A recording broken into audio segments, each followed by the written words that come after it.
Mega Man X3. I have a fondness for this game that I probably shouldn't have. A lot of people think it's the worst X game on the Super Nintendo, but I actually think it's better than X2. And in this video, I'm going to prove once and for all that X3 is the better game. Or not. This game does have its issues. But since that angle will give me better audience retention, I'm going to just write what I want to write about this game and see where I end up ultimately. By 1995, the 16-bit era was fading. The PlayStation and Sega Saturn were already here showing off 3D worlds, but Capcom wasn't done with the Super Nintendo. Enter Mega Man X3. Released late in the console's life, this was the final hurrah. Development was outsourced to Minakuchi Engineering, the team behind the Game Boy titles. So yeah, you could take that as a good thing or a bad thing depending on how you like those titles. Regardless of what you think about Mega Man X3, the development team did set up ideas that would stay with the series. The story picks up a few months after Mega Man X2. The Maverick hunters seemingly wiped out the last of Sigma's rebellion. Into this power vacuum steps a new figure, Dr. Doppler. He's a Reploid scientist who claims to have discovered a way to suppress the Maverick virus using a neural computer. He gathers the reformed Reploids and builds Doppeltown, a utopian city where humans and Reploids can coexist. But of course, the peace doesn't last because why would it? This is an X game. Suddenly, the Reploids in Doppeltown go berserk. The riot spreads globally and all signs point to Dr. Doppler as the mastermind. So X and Zero are dispatched to take him out. Like in X2, in X3 you aren't just fighting 8 random robots. Doppler does have enforcers. He has the Nightmare Police, Bit and Byte, who are specifically designed to hunt X and Zero. And in a surprising twist, Vile returns from the dead, rebuilt as Vile Mark II, fueled by nothing but a grudge.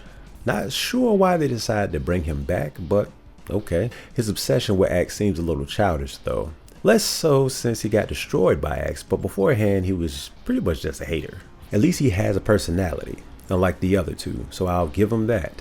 It would have been a nice twist if they ended up making Vile the main villain somehow though. Ultimately, we learned that Doppler isn't the true evil, because of course he's not. He was corrupted by the true enemy, Sigma. But this time, Sigma isn't just a body. He's evolved into the Sigma virus. So technically they're saying that Sigma can never truly be destroyed, but I'm sure he could at least skip one game. Let's talk about some of the mechanics. Overall, the game feels the same as X1 and X2 mostly. There are certain changes that make the game feel a little slower though. Some of the weapons have a delay, which also makes the game feel slower. The upgraded Buster is the biggest offender here. It has 2 shots, and if you have both shots combined, it makes one big spectacle. It looks nice, but it's so slow that you really won't even want to use it. And even that still won't take out some of these robots in one hit. And the big back of the box feature, Playable Zero. For the first time, you can pause, hit R, and call in the Elite Hunter. His Z-Saber is great. It can destroy pretty much any enemy in a single hit, but the limitations are strict. He cannot fight bosses except for one specific secret encounter, and he cannot pick up armor capsules, and he has 1 life. If Zero dies, he teleports out and is unavailable for the rest of the game.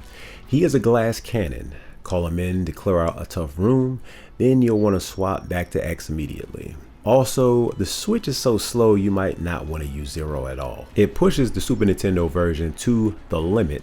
As a result, the game suffers significant slowdown when there are too many enemies or explosions on screen. The PlayStation version has remixed higher fidelity sound effects for charging shots, explosions, and dashing, as well as the music. Let's take a look at the 8 Mavericks and their stages, starting off with Blizzard Buffalo and Frozen City. Most players start here, and for a good reason. Blizzard Buffalo stage is a frozen cityscape. The gimmick here is ice physics. You slide around a lot. The level is aesthetically pleasing though. The boss himself is easy enough. He's huge, he's slow in his attacks. Dash and some ice projectiles are easy to see coming. Beating him gives you the Frost Shield, which creates a jagged piece of ice. It's slow as a weapon, but has some power to it. Next we have Toxic Seahorse in the Dam stage. It's a vertical level with a lot of climbing. Seahorse is a liquid metal enemy. He dissolves into the floor and bounces around as a blob. If you use the frost shield on him, it freezes him solid, making the fight a joke. His weapon, Acid Burst, fires a glob of green acid that splits upon impact. It's decent enough. Mostly for aiming upwards though. Tunnel Rhino inhabits a walk quarry. The stage is straightforward but can be annoying for new players because of the falling boulders that you have to dodge or destroy. I think it's a cool level though. Rhino himself is a tank. He charges and fires tornado thing drills. If you hit him with acid burst, it stuns him. Beating him gives you tornado fang. This is actually one of the more useful tools in the game, not for combat but for exploration. It sticks to walls and can drill through specific gray blocks that block secret paths. Once again, another slow weapon. Vault Catfish's stage is a power plant and it suffers from serious pacing issues. The boss fight is chaotic. Catfish zips around the room and electrifies the floor. Using Tornado Fang stops him in his tracks, and your reward for beating him is Triad Thunder, which creates a triangle of electricity around X. It's a short-range shield that eventually fires all 3 bolts. Arguably the best weapon in the game though. Crush Crawfish takes us to the shipyard. The level layout is linear, mostly fighting on metal scaffolding. It's unremarkable, but it does hide a Ave-O Mark II teleporter if you know where to fall. Crawfish is arguably the hardest Maverick if you don't have his weakness. He's aggressive, constantly trying to grab X with his claws to drain health. The Triad Thunder stuns him, making him more manageable.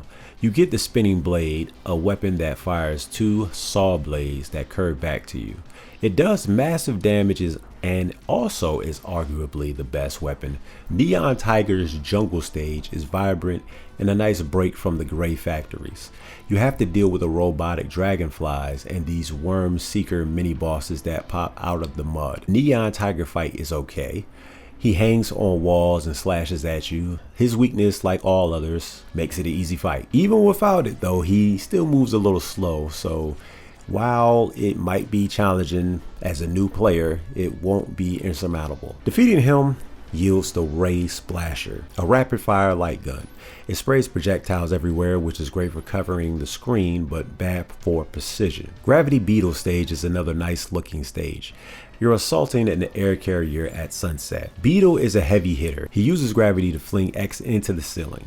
He's huge, so he's an easy target for the Ray Splasher. You get the Parasitic Bomb, which causes enemies to latch onto others and explode. It's weirdly specific and I rarely use it. Finally, we have Blast Hornet. His stage is set in a ruined city streets with conveyor belts and hangars. It's complex with a lot of vertically and hidden rooms for ride armors. The boss is one of the harder ones without his weakness. Hornet flies, has tiny hitbox, and spams robotic bees that attach to X. The gravity well grounds him and destroys the bees instantly. You get the Parasitic Bomb, which causes enemies to latch onto others and explode. It's weirdly specific and I rarely use it. Once the Mavericks are down, you invade Dr. Doppler's secret lab. These stages are brutal gauntlets. You'll face Trash Compactor Boss, which is a fight where you have to avoid acid and crushing walls. Depending on whether you use the correct special weapons to kill Bit and Bite and Vile in the main stages, the bosses here change. For Vile, if you didn't finish him in the secret factory stage, meaning you didn't kill him with his weakness, he comes back to haunt you in the Doppler stages. And he doesn't come alone, he brings in the Goliath ride armor. This fight is a 2-phase endurance test. First, you have to scrap his mech, which is annoying because it hits like a truck, but once you defeat that, it's a classic duel. He's faster, more aggressive, and uses paralyzing electric orbs to lock you down. You eventually face Dr. Doppler. He uses shields and will heal himself with energy shots if you shoot at him while the shields are up. It took me at least a couple of minutes to figure that out, and I'm sure I'm not the only person. But after you figure that out, he's pretty easy. After you defeat him, Doppler reveals that Sigma is the true mastermind. Sigma's first form is a frantic battle where he throws his shield and fireballs. I gotta say that this guy's pretty versatile. He goes from using styles like Luke Skywalker to Wolverine to Captain America. Even when you get his attack pattern down, he can still be a little challenging. When you beat his first form, he'll transform into Kaiser Sigma. This is a massive, screen-filling battlesuit. His only weak point is his tiny, pixel-sized head. And to make it worse, his hitbox is a little off. If you try to shoot at him straight on, it won't count as a hit. You'll have to shoot a little bit above where you think you should. All of his attacks do an insane amount of damage, especially the annoying heat-seeking missiles. If you didn't have the hyper chip or have full sub-tanks, this may be one of the hardest final bosses in the Super Nintendo library. But even then, once you beat this, the fight isn't exactly over. The lab collapses and Sigma's virus form, a giant wirehead frame, chases X up a vertical shaft filled with lava. I don't get the point in having this here. It feels like a pretty cheap way to have players die right at the ending. The game can have a slightly different ending depending on if Zero is still available. He will take out the Sigma virus. If not, then Doppler will take out Sigma himself. And then you'll get the same scene of X at a cliff overlooking the destruction of the fortress. X3 introduces a complex and to some degree confusing upgrade system.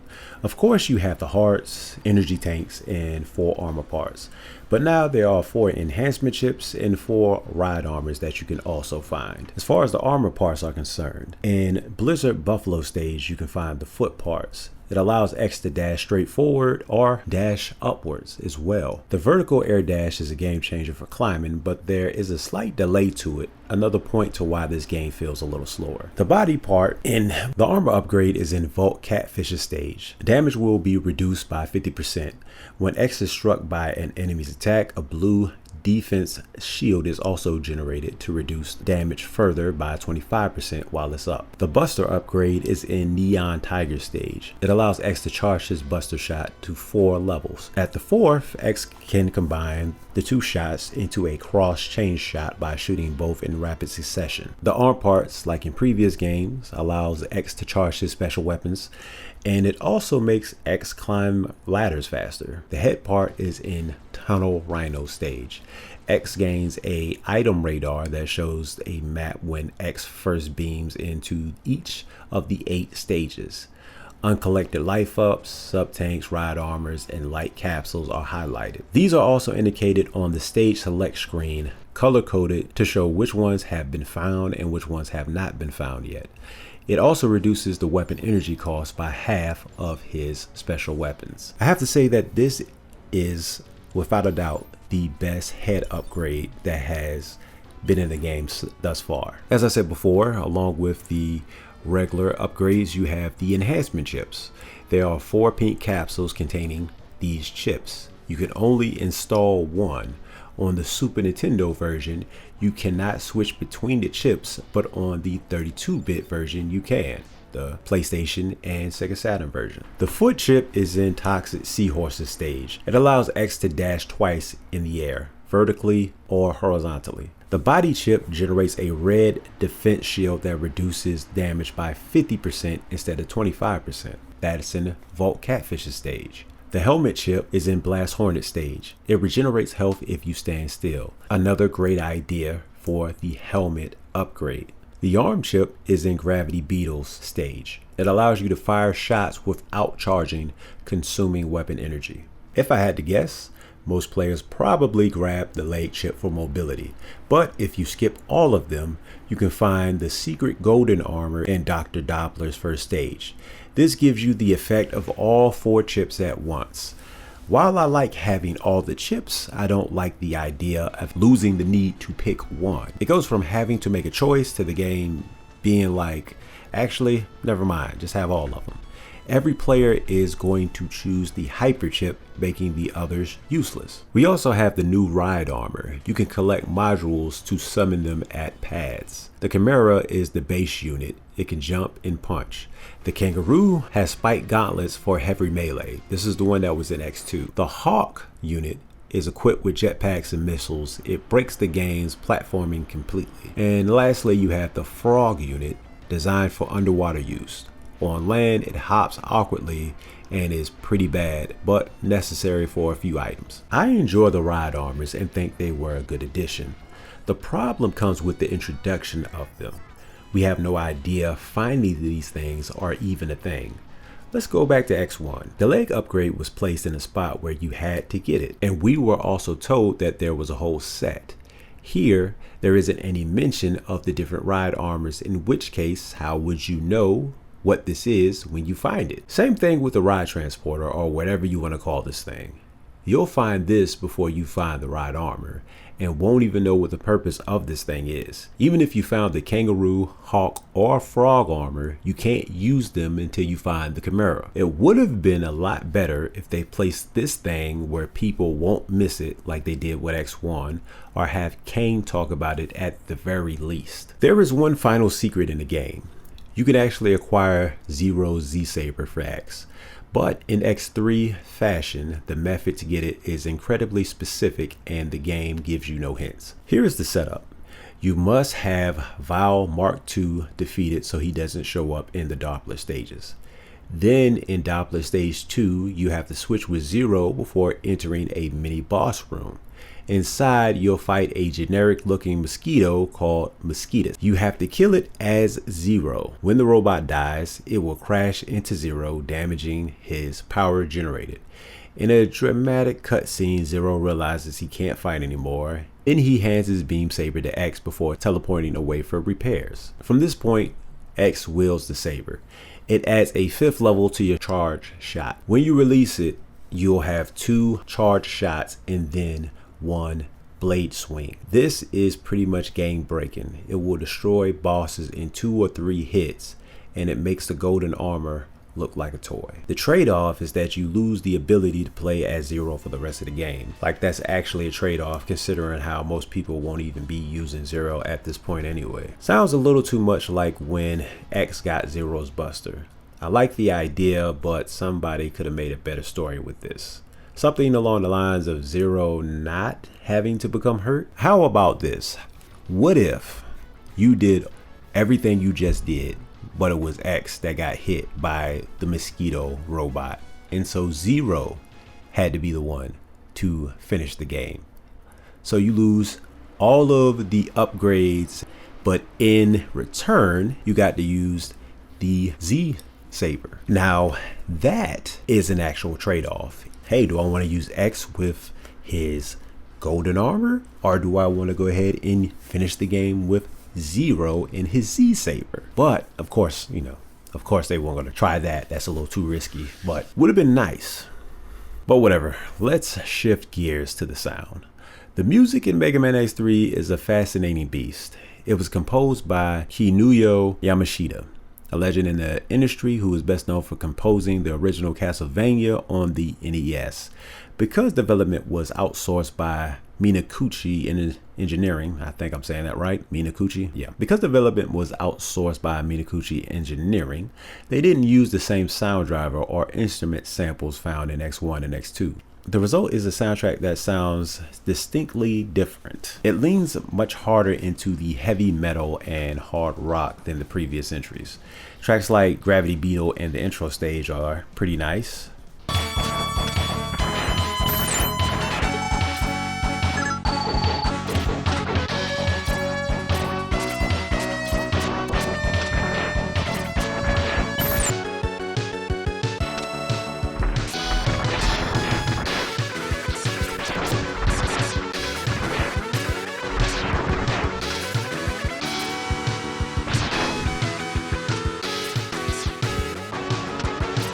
Driving high energy riffs that fit the game's darker industrial tone perfectly. And then we have to mention Zero's theme. It's moody and it's cool. It instantly tells you that the guy with the saber is in a league of his own, I guess, out here getting beat up by mosquitoes.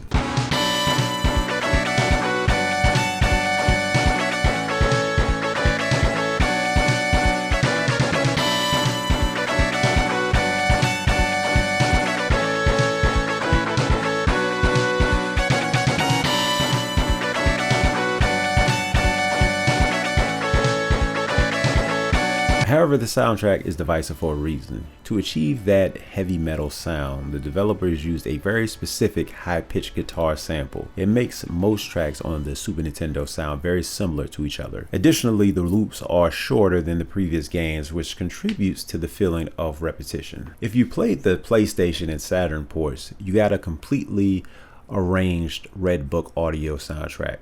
These versions features real instruments, cleaner synths, and a more polished production. The arranged tracks sometimes feel a bit generic, losing the raw, crunchy edge that makes the chiptunes memorable. X3 might not have the perfection of X1, but it has a gritty identity that sets it apart from everything else on the console. For certain tracks, I prefer the Super Nintendo version.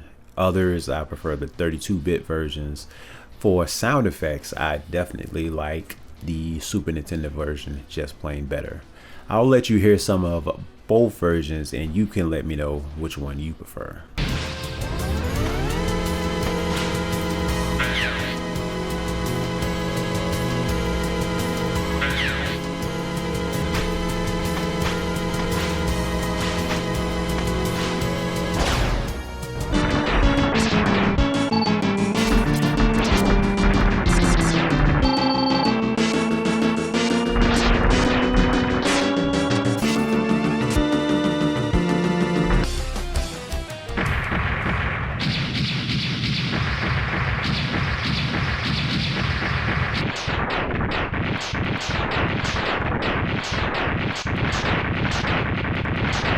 The critical reception for Mega Man X3 was generally positive, but it is often considered the weakest of the original Super Nintendo trilogy and received significant criticism for its lack of polish and certain design choices compared to its predecessors, X1 and X2. Also, when X3 dropped in 1996, it was up against the Super Nintendo 64 and Resident Evil.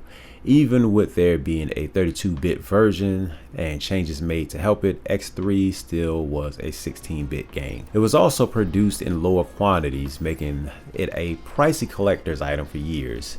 It became the hidden X game that only hardcore fans really played. The ROM hacking community created some good hacks for this game.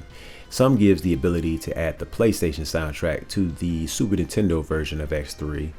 Some also fixes the bugs and translations, but without a doubt, if you want to play a X3 hack, the Mega Man X3 Project Zero hack is the one to try. It makes Zero fully playable, boss fights included. He's still around even if he dies before the mosquito scene, but if you still want X to have his saber, that mosquito scene is still there. It also changes the one chip only rule. I'll probably talk about this game more in a separate video, but for now just know that this is the best way to play X3 without a doubt. Mega Man X3 is a game of excess. It has more collectibles, more armors, more bosses, and more playable characters than any games before it. On the other hand, there's the difficulty spikes, the damage sponge enemies, and the slower moving weapons.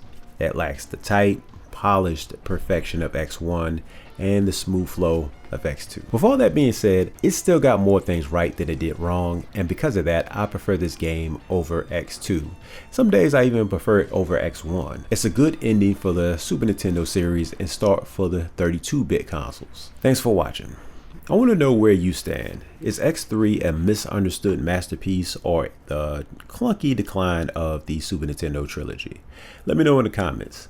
If you want to see where the series started, check out my X1 and X2 retrospectives. I'm going to be working on something a little different for my next video. Finally getting back to something I started on a while ago. So subscribe if you don't want to miss that, and I'll see y'all in the next one.